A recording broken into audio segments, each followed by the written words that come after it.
الرحمن الرحیم۔ باب فی اکل الضبع، یہ باب ہے ضبع یعنی بجو کھانے کے بیان میں۔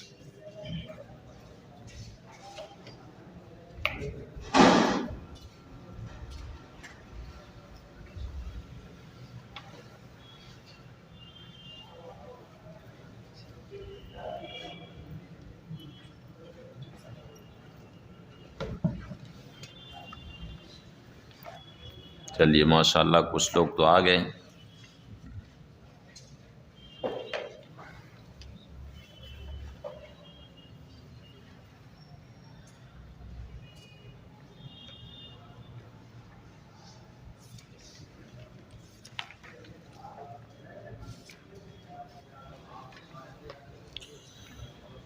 بجو کھانا یہ ہے مکروہ تحریمی،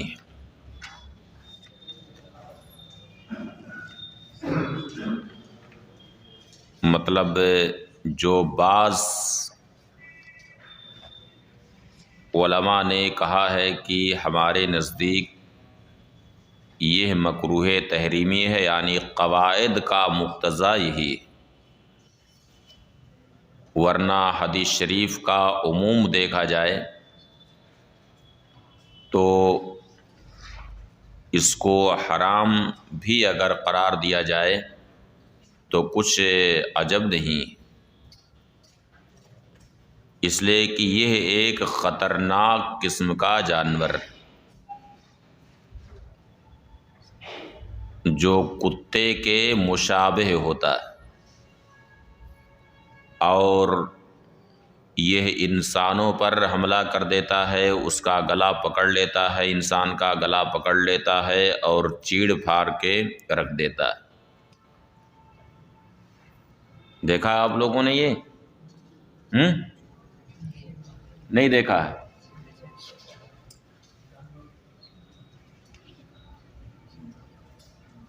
یہ بالکل کتے کے مشابہ ہوتا ہے، لیکن بہت خطرناک یہ جانور ہے، اسے لکڑ بگھا بھی کہہ لیجئے۔ ہاں دیکھا ہے؟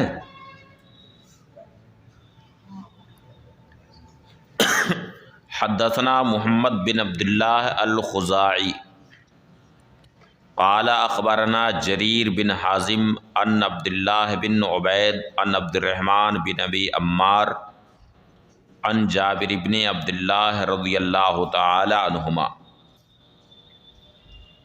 قال سألت رسول اللہ صلی اللہ علیہ وسلم عن الضبع، حضرت جابر ابن عبداللہ رضی اللہ تعالی عنہما سے روایت ہے، فرمایا کہ میں نے رسول اللہ صلی اللہ علیہ وسلم سے بجو کے بارے میں پوچھا، فقال ہوا صید، تو فرمایا کہ وہ کیا ہے؟ صید یعنی شکار۔ وَيُجْعَلُ فِيهِ كَبْشٌ اِذَا صَادَهُ الْمُحْرِمُ، اور اس میں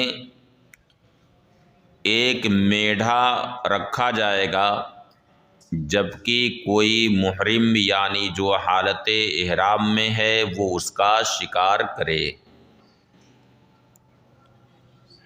اس حدیث سے امام شافعی رحمۃ اللہ تعالی علیہ نے استدلال کیا کہ بجو حلال ہے، جبکہ ہمارے نزدیک بجو سخت مکروہ تحریمی، اور اس کے مکروہ ہونے پر ہمارے ائمہ حنفیہ نے کئی ایک دلیلیں پیش کی،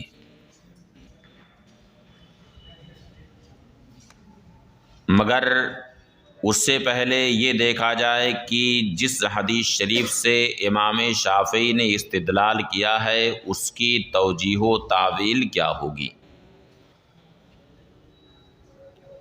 تو ظاہر ہے کہ اس حدیث شریف کی دلالت صرف اس بات پر ہو رہی ہے کہ اگر کوئی حالت احرام میں بجو مار دے تو بدلے میں اسے ایک میڑھا دینا ہوگا، بس اس پر دلالت ہو رہی، مگر اس کے حلال اور جائز ہونے پر اس حدیث شریف کی دلالت نہیں، کیونکہ حالت احرام میں بہت سارے جانور ایسے ہیں جن کو مارنا جائز نہیں ہے، اور اگر حالت احرام میں مار دیا تو اس کا بدلہ محرم کو دینا ہوگا، مگر اس کی دلالت اس جانور کے حلال اور جائز ہونے پر نہیں ہو سکتی ہے۔ اگر محرم نے حالت احرام میں شیر کا شکار کر لیا، شیر کو مار دیا، تو اسے بھی بدلہ دینا ہے، اسے بھی بدلہ اس کا دینا ہے۔ تو کیا اس کا مطلب یہ ہے کہ اب شیر جائز ہو گیا؟ اس لیے اس حدیث شریف کی دلالت جواز اور اباحت پر نہیں ہے، جبکہ اس سے نہیں کے تعلق سے کئی ایک دلیلیں۔ پہلی بات تو یہ ہے کہ ذبح کے بارے میں نبی کریم صلی اللہ علیہ وسلم سے پوچھا گیا تو نبی کریم صلی اللہ علیہ وسلم نے ارشاد فرمایا اویاکل الذبح احد، بھلا کوئی بجو بھی کھاتا ہے؟ یعنی اس کا ناجائز ہونا ایسا ظاہر و باہر ہے کہ کوئی بھلا آدمی بجو بھی کھا سکتا ہے۔ تو اس حدیث شریف کی دلالت اس بات پر ہو رہی ہے کہ بجو کھانا ناجائز و حرام، اور یہ حدیث شریف خود ترمذی شریف میں موجود ہے۔ اس کے علاوہ اس میں شبہ نہیں کہ بجو یہ ذوناب، کیا ہے؟ ذوناب۔ ذوناب کون سا جانور ہے؟ یعنی چیر پھاڑ کرنے والا یہ جانور ذوناب ہے،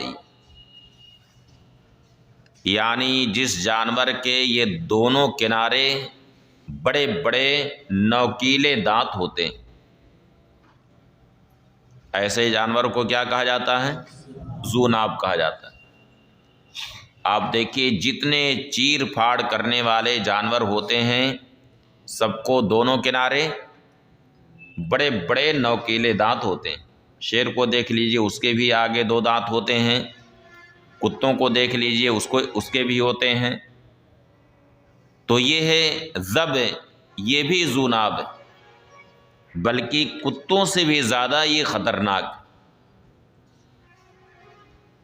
اسی کو دیہات میں کیا کہا جاتا ہے؟ لکڑ بگھا کہا جاتا ہے۔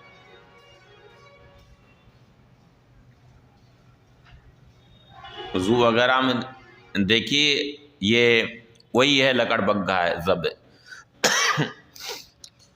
تو ذوناب ہونے میں کوئی شبہ نہیں، اور متعدد حدیثیں اس بارے میں آئی ہیں کہ نہى النبی صلی اللہ علیہ وسلم عن اکل کل ذی ناب من السباع، یعنی نبی کریم صلی اللہ علیہ وسلم نے ہر ذوناب جانور یعنی ہر چیر پھاڑ کرنے والے جانور سے منع فرمایا، تو اس کے عموم میں ذبح بھی داخل۔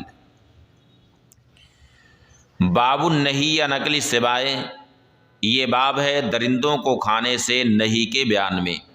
حدثنا القعنبی عن مالک عن ابن شہاب عن ابی ادریس الخولانی عن ابی ثعلبہ الخشنی رضی اللہ تعالی عنہ ان رسول اللہ صلی اللہ علیہ وسلم نہا عن اکل کل ذی ناب من السبع۔ امام ابن شہاب زہری ابو ادریس خولانی سے روایت کرتے ہیں، انہوں نے ابو ثعلبہ خوشنی رضی اللہ تعالی عنہ سے روایت کی کہ رسول اکرم صلی اللہ علیہ وسلم نے ہر ذوناب یعنی ہر چیر پھاڑ کرنے والے جانور کو کھانے سے منع فرمایا۔ حدثنا مسدد قال حدثنا ابو عوانہ عن ابی بشر عن میمون بن مہران عن ابن عباس رضی اللہ تعالی عنہما قال نہا رسول اللہ صلی اللہ علیہ وسلم عن اکل کل ذی ناب من السباع وعن کل ذی مخلب من الطیر۔ حضرت عبداللہ ابن عباس رضی اللہ تعالی عنہما سے روایت ہے، فرمایا کہ رسول اللہ صلی اللہ علیہ وسلم نے ہر چیر پھاڑ کرنے والے جانور سے منع فرمایا اور ہر چنگل والے پرندے سے بھی منع فرمایا۔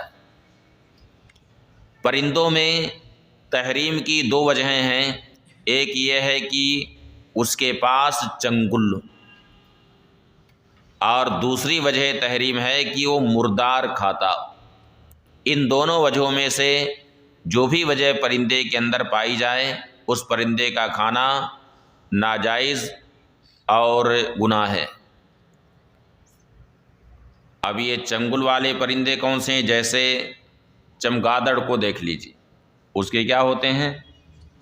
چنگل ہوتے ہیں، اسی چنگل ہی کے سہارے وہ درختوں سے لٹکا رہتا، اس کے چنگل ہوتے ہیں۔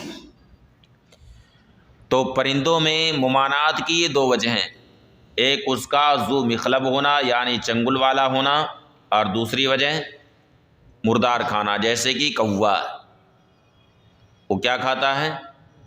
جیفا کھاتا ہے، مردار کھاتا ہے۔ حدثنا محمد بن المصفى الحمصی قال حدثنا محمد بن حرب عن الزبیدی عن مروان بن روبہ التغلبی عن عبد الرحمن بن عوف عن المقدام بن مادی کریب عن رسول اللہ صلی اللہ علیہ وسلم قال الا لا يحل ذو ناب من السباع ولا الحمار الاہلی۔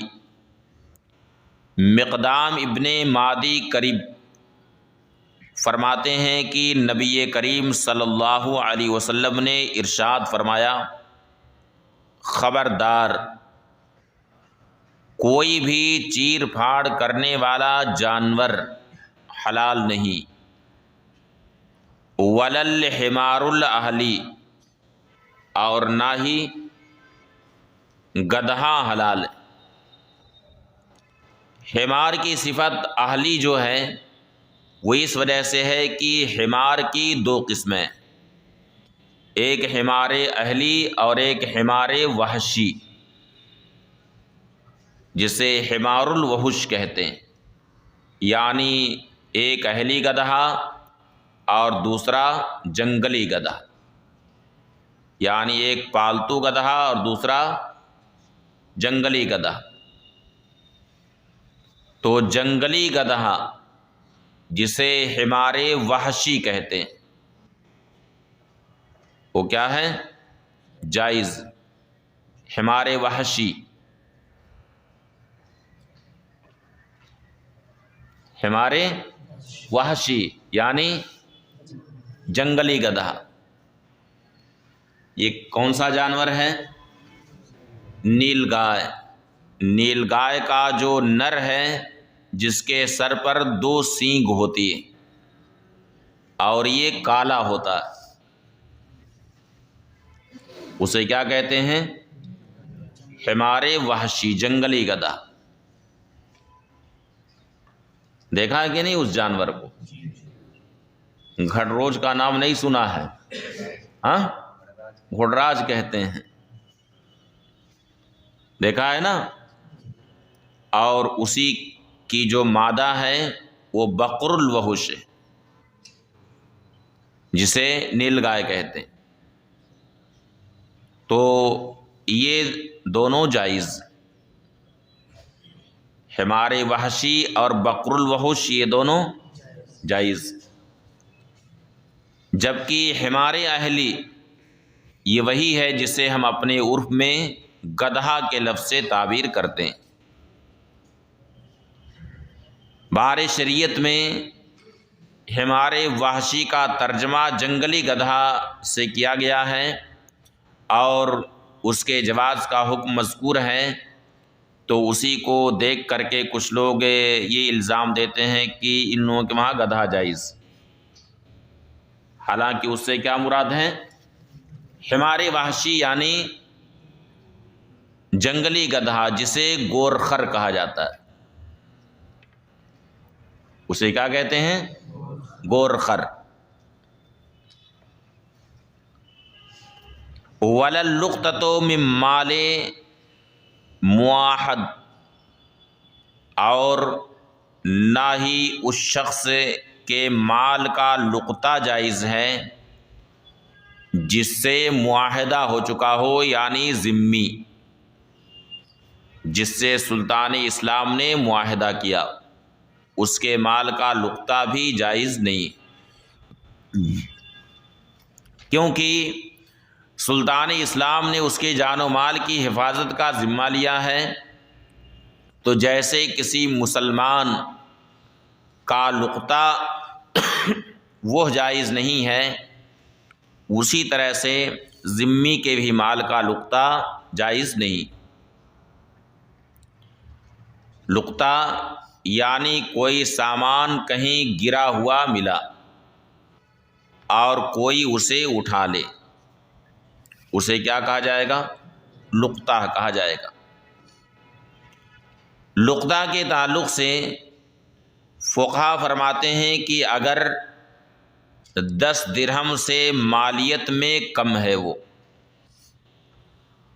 تو کچھ دنوں تک اس کا اعلان کریں، اگر اس کے مالک کا کچھ پتہ چلا تو اسے لوٹا دیں، اور اس کے مالک کا کچھ پتہ نہیں چلا تو اسے صدقہ کر دے، اور خود ہی اگر مستحق ہیں تو خود بھی لے سکتا ہے، اگر خود فقیر کے حکم میں ہے تو لے سکتا ہے، اور اگر 10 درہم سے زیادہ کا وہ لقطہ تو 1 سال تک اس کا اعلان کرے،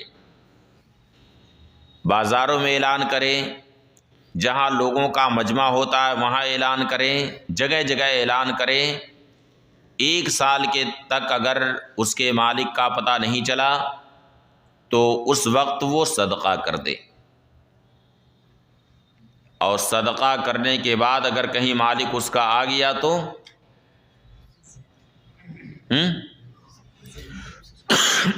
پھر کیا کرے گا؟ اگر صدقہ کرنے کے بعد اس کا مالک آ گیا، فَهُوَ بِالْخِيَارِ إِنْ شَاءَ رَضِيَ بِالصَّدَقَةِ، اگر چاہے تو صدقہ سے راضی ہو، وَإِنْ شَاءَ ضَمَّنَ الْمُتَصَدِّقِ، اور اگر چاہے تو صدقہ کرنے والے کو اس کا ضامن قرار دے۔ یہ تو پڑھے ہوں گے آپ لوگ کہ نہیں پڑھے ہیں؟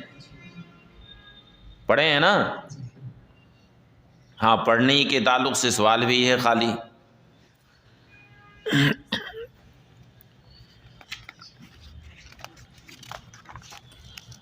إِلَّا أَن يَسْتَغْنِيَ عَنْهَا، مگر یہ کہ لقطے والا اس سے مستغنی ہو، یعنی اسے ضرورت اس کی نہ ہو۔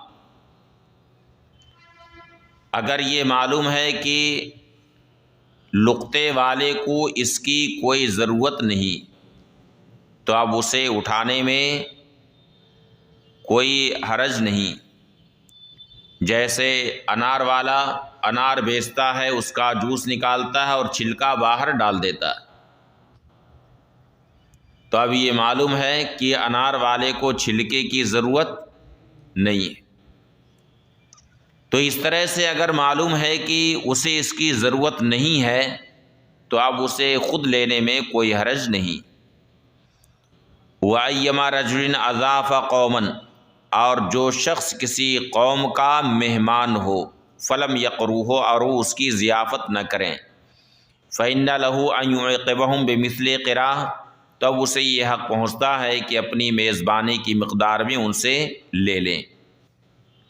اس کی توجیہ و تعویل پہلے بیان ہو چکی ہے کہ یہ اس وقت کے لیے ہے جب کہ ضیافت واجب تھی، یا پھر یہ مضطر پر محمول ہے، یا ان لوگوں کے لیے ہے جن سے یہ معاہدہ ہوا ہو کہ جو مہمان تمہارے وہاں جائیں گے ان کی ضیافت تمہیں قبول کرنی ہوگی۔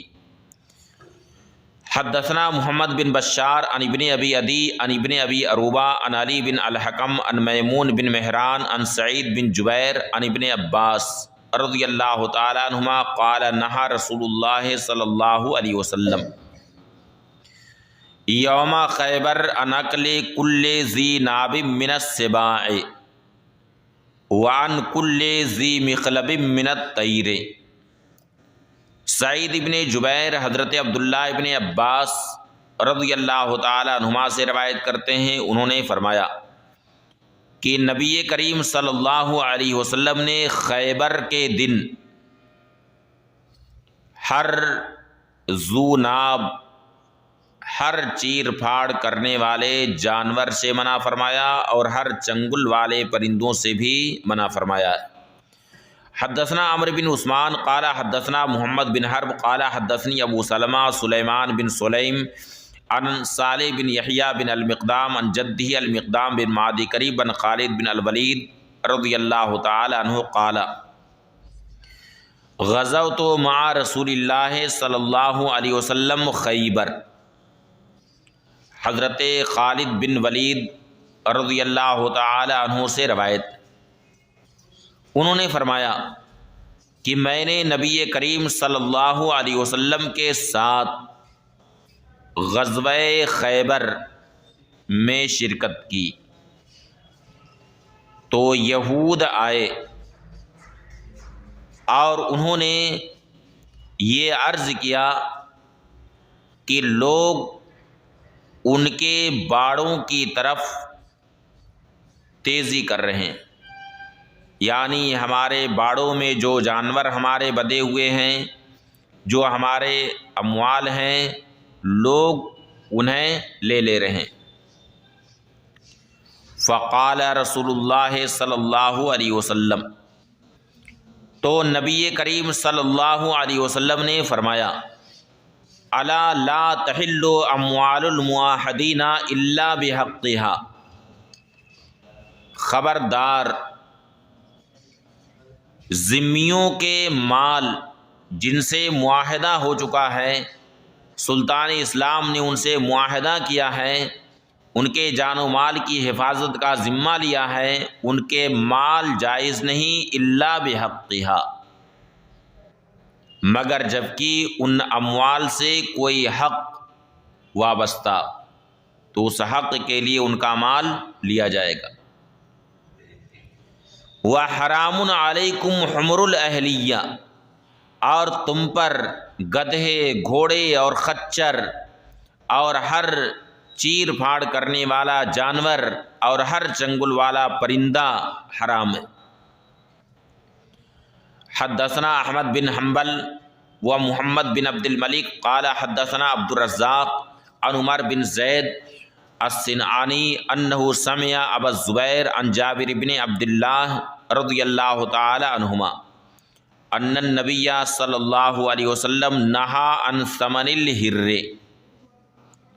ابو الزبیر حضرت جابر ابن عبداللہ رضی اللہ تعالی عنہما سے روایت کرتے ہیں کہ نبی کریم صلی اللہ علیہ وسلم نے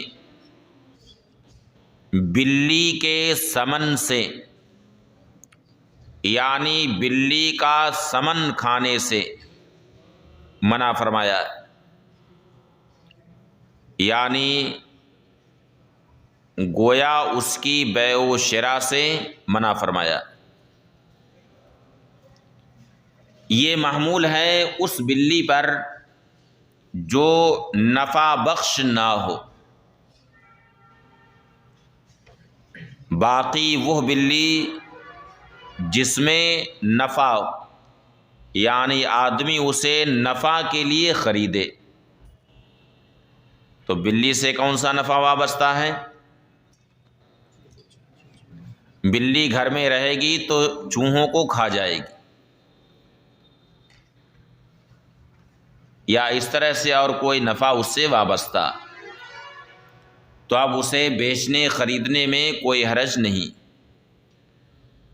باقی اگر بلی ایسی ہے کہ اس میں کوئی نفع نہیں بلکہ وہ گھر سے بھاگ جائے گی، اس کو اگر باندھ کر کے نہ رکھا جائے تو گھر سے راستہ پائے گی تو بھاگ جائے گی، جیسے عام طور سے جو بلیاں آتی ہیں طوافون علیکم او من الطوافات، یہ سب گھروں کا طواف کرتی رہتی ہیں، اور آپ ان کو کتنے ہی روکنے کی کوشش کریں بھاگ جائیں گی، تو اس میں کوئی نفع نہیں۔ تو اب اسے بیچنا خریدنا یہ منع ہے، اور ظاہر ہے کہ جب اسے قابو میں نہیں کیا جا سکتا ہے اور اسے کسی نے بیچ دیا تو اب اس کا ثمن کھانا بھی اس کے لیے جائز نہیں ہے۔ قال ابن عبد الملک، ابن عبد الملک اس حدیث شریف کے معنی بیان کرتے ہوئے کہتے ہیں کہ نہا عن ثمن الحر کا مطلب ہے کہ نہا عن اکل الحر و اکل ثمنہا، یعنی بلی کھانے اور بلی کی قیمت کھانے سے منع فرمایا۔ بابن فی اکل لحوم الحمر الاہلیہ، یہ باب ہے گدھوں کا گوشت کھانے کے بیان میں۔ حدثنا عبداللہ بن ابی زیاد قال حدثنا عبید اللہ عن اسرائیل عن منصور عن عبید ابی الحسن عن عبد الرحمن عن غالب بن ابجر قال اصابتنا سنۃ فلم یکن فی مالی شیء اطعم اہلی الا شیء من حمر۔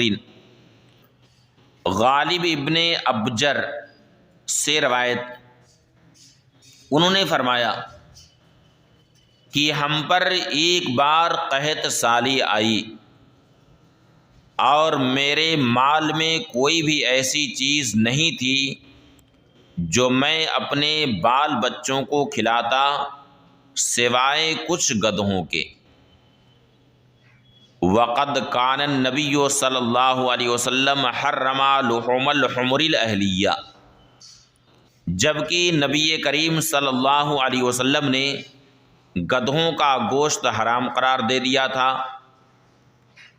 فَأَتَيْتُ النَّبِيَّ صلی اللہ علیہ وسلم، تو میں نبی کریم صلی اللہ علیہ وسلم کی بارگاہ میں حاضر ہوا، عرض کیا یا رسول اللہ اصابتنا سنۃ، ہم پر قحط سالی آ گئی اور میرے مال میں کوئی ایسی چیز نہیں ہے جو میں اپنے بال بچوں کو کھلاؤں الا سمان حمر، سوائے موٹے گدھوں کے۔ سمان یہ سمین کی جمع، سوائے تندرست گدھوں کے۔ وَإِنَّكَ حَرَّمْتَ لُحُومَ الْحُمُرِ الْأَهْلِيَّةِ، اور حضور نے گدھوں کا گوشت حرام قرار دے دیا ہے۔ فقال، تو ارشاد فرمایا اطعم اہلک من سمین حمورک، تم اپنے اہل و عیال کو اپنے تندرست گدھوں سے کھلاؤ۔ فَإِنَّمَا حَرَّمْتُهَا مِنْ أَجْلِ جَوَالِ الْقَرْيَةِ، جوال یہ جالتن کی جمع، جالہ التی تاکل الجلہ، یعنی جو گندگی کھائے، جسے جالہ اور جلالہ بھی کہتے ہیں۔ الجالہ التی تاکل الجلہ، یعنی جو گندگی کھائے، غلاظت کھائے، یعنی الجلالہ، اسی لیے اس کی تشریح کی جا رہی ہے الجلالہ سے۔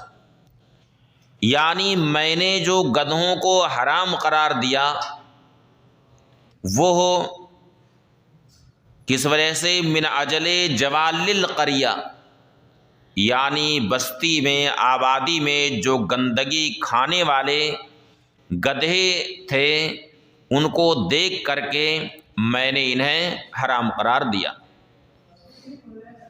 تو اس سے تو بظاہر یہ معلوم ہوتا ہے کہ گدھا اگر گندگی نہ کھائے، غلاظت نہ کھائے تو جائز ہے، بظاہر ایسا معلوم ہوتا ہے، جبکہ ایسا نہیں، بلکہ گدھے کا گوشت ناجائز و حرام۔